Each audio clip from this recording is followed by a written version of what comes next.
ఒకసారి ఈ scene imagine చేసుకోండి. ఒక 5 ఏళ్ల క్రితం చనిపోయిన మన ఆత్మీయులు ఎవరైనా ఉంటే సడన్గా వాళ్ళ దగ్గర నుంచి ఒక వాట్సాప్ మెసేజ్ వస్తే ఎలా ఉంటుంది వినడానికి కొంచెం భయంగా వింతగా ఉంది కదా. ఆ వాడే పదాలు, ఆ టైపింగ్ స్టైల్ అంతా అచ్చం వాళ్ళదే. కానీ అవతల వైపు ఉన్నది మనిషి కాదు, కేవలం కొన్ని వందల లైన్ల కోడ్.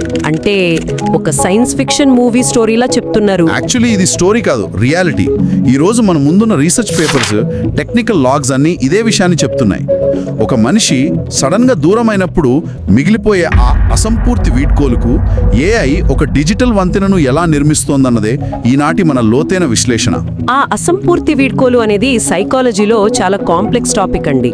ఒక మనిషిని కోల్పోయినప్పుడు వచ్చే బాధ కంటే ఆ చివరిసారిగా ఒక్క మాట మాట్లాడి ఉంటే బాగుండేది అనే ఫీలింగ్ ఎక్కువ కుంగదీస్తుంది. కరెక్ట్. ఆ ఫైనల్ క్లోజర్ దొరకకపోవడం వల్లే కదా మన బ్రెయిన్ ఎప్పుడూ ఒక లాజికల్ ఎండింగ్ ని కోరుకుంటుంది. అది దొరకనప్పుడు ఆ ఎమోషనల్ లూప్ లో ఇరుక్కుపోతారు. ఈ రోజు మనం అనలైజ్ చేయబోయే టెక్నాలజీ రియల్ వరల్డ్ లో సాధ్యం కాని ఆ ఎండింగ్ ని డిజిటల్ గా ఎలా సాకారం చేస్తోంది అనేది.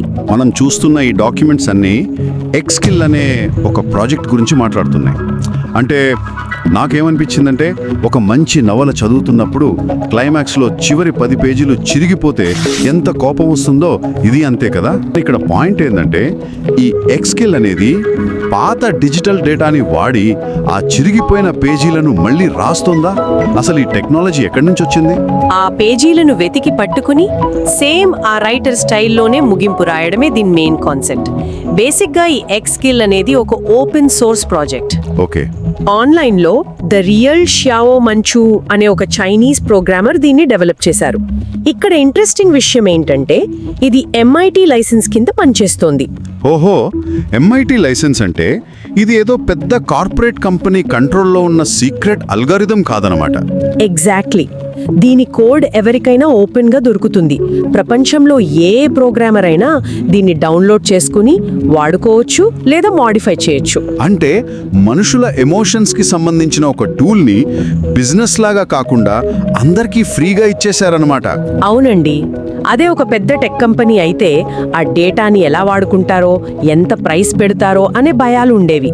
కానీ ఇది ఓపెన్ సోర్స్ కాబట్టి డైరెక్ట్గా యూజర్ల చేతుల్లోనే ఉంటుంది. కానీ నాకు ఒక డౌట్. పాత డేటాని బట్టి ఒక మనిషి పర్సనాలిటీని మళ్ళీ క్రియేట్ చేయడం అసలు టెక్నికల్గా ఎలా పాసిబుల్ అవుతోంది? ఆ ఆర్కిటెక్చర్ డాక్యుమెంట్స్ చూస్తే నాకేదో మ్యాజిక్లా అనిపించింది. ఇందులో మ్యాజిక్ ఏమీ లేదండి. Pure maths and coding. దీనికి క్లౌడ్ కోడ్ లాంటి ఒక సంక్లిష్టమైన ఎన్విరాన్మెంట్ కావాలి. ఈ ప్రాసెస్ అంతా అక్కడే జరుగుతుంది. Cloud code, okay. అంటే డేటా ఎలా ఫిట్ చేయాలి దీనికి? యూజర్లు తమ దగ్గర ఉన్న పాత WhatsApp chats, social media comments, ఫోటోలు, వాయిస్ నోట్స్ ఇవన్నీ ఒక ఫైల్ లాగా చేసి సిస్టంలోకి అప్లోడ్ చేస్తారు. వందల కొద్ది గిగాబైట్ల ముడి డేటాని ఏఐకి ఇస్తే అది ఎలా అర్థం చేసుకుంటుంది? దానికి ఫీలింగ్స్ ఉండవు కదా. కరెక్ట్. దానికి భాష కూడా అర్థం కాదు. అందుకే ఆ డేటాని టోకన్స్ మరియు వెయిట్స్ లాగా డివైడ్ చేస్తుంది. ఈ టోకెన్స్, వెయిట్స్ గురించి కొంచెం సింపుల్ గా చెప్తారా? ఇప్పుడు మనం ఎవరినైతే కోల్పోయామో ఆ వ్యక్తి ఎప్పుడు హలో అనకుండా ఏరా ఏంటి సంగతి అంటాడు అనుకుందాం. ఓకే, అది వాళ్ళ సిగ్నేచర్ స్టైల్. అవును. ఆ AI మోడల్ ఆ పాత మెసేజ్లన్నింటినీ చదివి ఏరా అనే పదానికి ఎక్కువ వెయిట్, అంటే ఎక్కువ ప్రాబబిలిటీ ఇస్తుంది. నెక్స్ట్ టైం మాట్లాడేటప్పుడు ఆ పదాన్నే వాడుతుంది. ఓహో, అంటే జస్ట్ పాత మెసేజ్లను కాపీ కొట్టడం కాదు, వాళ్ళ స్టాటిస్టికల్ ప్యాటర్న్స్ ని మళ్ళీ నిర్మిస్తుందన్నమాట. అంతే. ఇది కేవలం పదాలకే పరిమితం కాదు, వాళ్ళు టైప్ చేసే స్పీచ్ కార్డన్స్ ని కూడా మ్యాప్ చేస్తుంది. స్పీచ్ కార్డన్స్ అంటే టైపింగ్ స్పీడ్ లేదా వాక్యాల లెంగ్త్ లాంటివా? ఎగ్జాక్ట్లీ.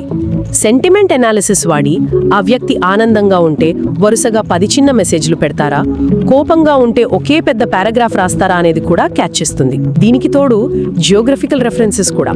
అంటే వాళ్ళు రెగ్యులర్గా వెళ్లే కాఫీ షాప్ లేదా వాళ్ళ ఊరి పేరు ఇవన్నీ కూడా ఆ ఆల్గరిథంకి తెలిసిపోతాయి. అందుకే ఆ ఫైనల్ చాట్బాట్ అంత న్యాచురల్గా ఉంటుందన్నమాట. మార్నింగ్ టైంలో అయితే ఎలా విష్ చేస్తారు, నైట్ అయితే ఎలా మాట్లాడతారు అని టైమింగ్ కూడా పక్కాగా మ్యాచ్ అవుతుంది కదా.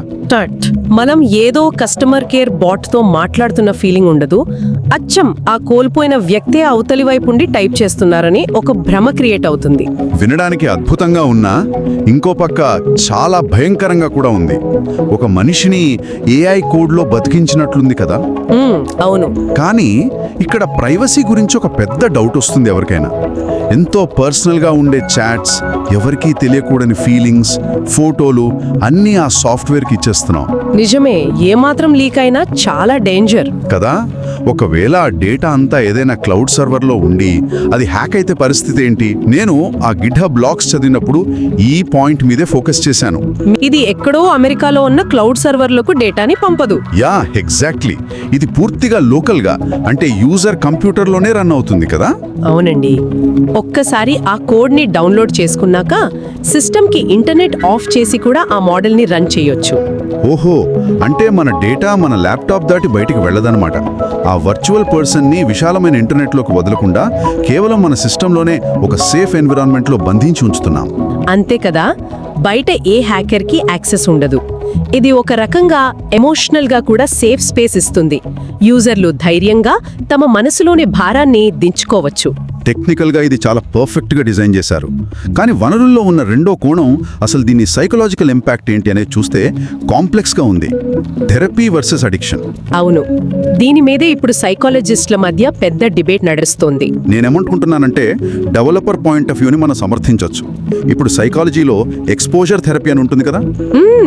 పాత గాయాల్ని ఫేస్ చేయించే పద్ధతి కదా. కరెక్ట్. ఇది అలాగే పనిచేస్తుంది కదా. ఆ ఒక్క మాట చెప్పలేకపోయానే అని లైఫ్ లాంగ్ నరకం అనుభవించే కంటే ఈ కంట్రోల్డ్ స్పేస్లో ఆ ఏఐతో మాట్లాడి ఒక పీస్ఫుల్ గుడ్ బై చెప్పేసి మూవ్ ఆన్ అవ్వచ్చు. ఇదొక డిజిటల్ క్లోజర్. అంటే మీరు చెప్పే ఎక్స్పోజర్ థెరపీ లాజిక్ బాగుంది, కానీ సైకాలజిస్టులు దీన్ని వ్యతిరేకిస్తున్నారు. థెరపీకి దీనికి ఒక బేసిక్ డిఫరెన్స్ ఉంది. ఏంటది? థెరపీలో డాక్టర్ మిమ్మల్ని ఆ వాస్తవాన్ని యాక్సెప్ట్ చేసేలా గైడ్ చేస్తారు, కానీ ఈ ఎక్సెస్ స్కిల్ మీకు ముగింపు ఇవ్వదు. ఒక సైక్లికల్ లూప్ ని క్రియేట్ చేస్తుంది. లూప్ అంటే అక్కడే ఆగిపోతారనా? అవును. ఆ సిమ్యులేషన్ తో మాట్లాడుతున్నప్పుడు మన బ్రెయిన్ అది నిజమే అని నమ్మి డోపమైన్ ని రిలీజ్ చేస్తుంది. అంటే ఆ చాట్ బాట్ నుంచి రిప్లై రాగానే ఆ పాత మనిషి నుంచి మెసేజ్ వచ్చిందన్న ఆనందం ఒక అడిక్షన్ లా మారుతుందన్నమాట. ఎగ్జాక్ట్లీ. దీన్నే డిజిటల్ ఘోస్ట్ తో బాండింగ్ అంటున్నారు. రియాలిటీని యాక్సెప్ట్ చేసి ముందుకు వెళ్లాల్సింది పోయి గంటల తరబడి ఆ స్క్రీన్ ముందే కూర్చుని గతాన్ని బతికించుకుంటారు.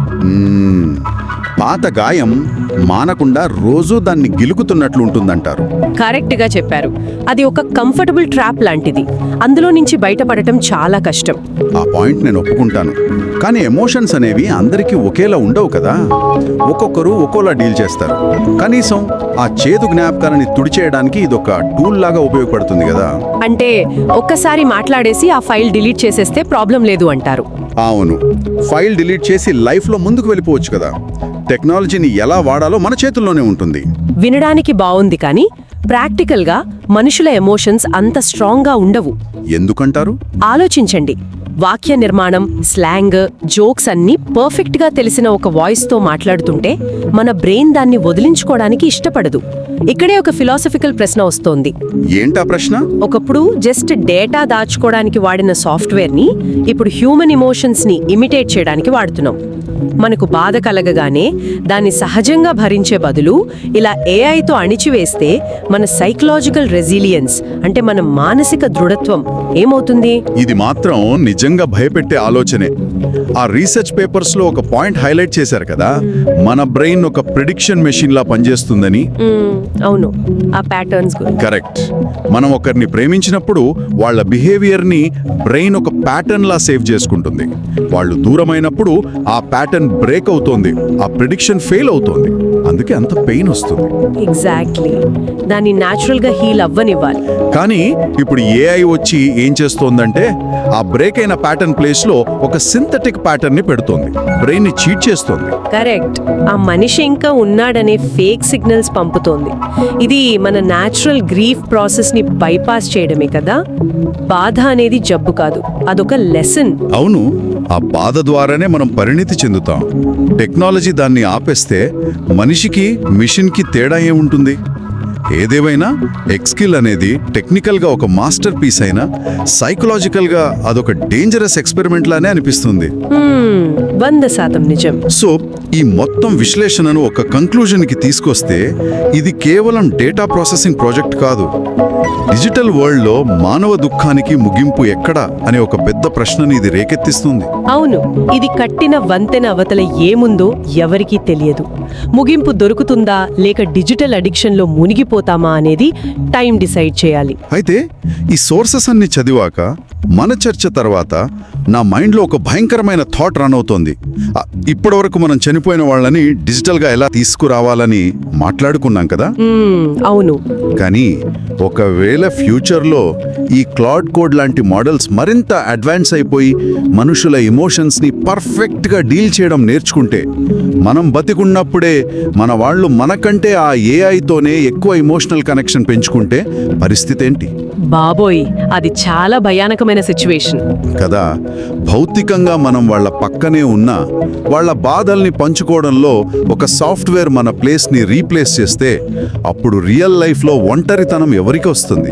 ఒకరు పోయాక ఏడవడం కంటే మనం బతికుండగానే డిజిటల్ ప్రపంచం వల్ల పక్కకు నెట్టివేయబడటం బహుశా అత్యంత ట్రాజిక్ ఎండింగ్ ఏమో. ఈ ఆలోచనతో ఈనాటి మన లోతైన విశ్లేషణను ముగిద్దాం. మళ్ళీ ఇంకొక ఆసక్తికరమైన అంశంతో కలుద్దాం.